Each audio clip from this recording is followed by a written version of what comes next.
Humans are social beings by nature. We crave the sense of belonging and interaction with others. We get FOMO, fear of missing out, if a social activity is going on and we aren't there. You've probably had that before. But if we were to actually look at all the benefits of being alone, we may just get JOMO, joy of missing out, the next time that we dodge a party or event. Today we're going to talk about 6 benefits of spending some time in solitude. Number 1, it creates self-reliance. We love telling a joke and hearing a friend laugh, right? It sends endorphins running through our entire body. It makes us feel good. But the problem is that we're relying on an external thing, our friend in this case, to give us joy. When we are alone, we must give joy to ourselves. The more you're able to spark joy when you're by yourself, the less reliant you'll be upon others. Number 2, it improves decision making. Instead of looking for help on decisions from friends, when you're by yourself, you're actually able to think through what's going on more clearly and make the best choices on your own.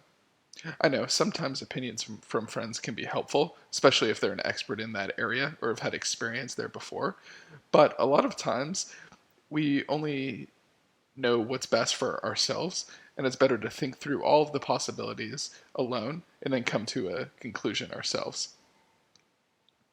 Number 3, it actually increases your productivity.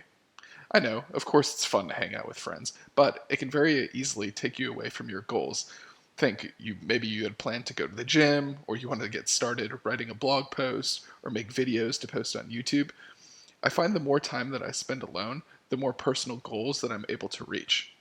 That's not to say don't go hang out with your friends, it's just be sure to carve out time, and if you already have plans to do one of your alone activities, whether it's start writing your book or whatever it may be, don't break those plans to go do something with friends that maybe just popped up.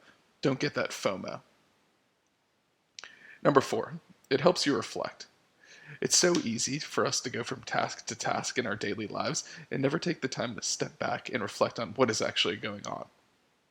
When you're alone and take the time to really just think, you may realize that something you've been doing for the last even year doesn't make you happy at all and is the cause of most of your stress.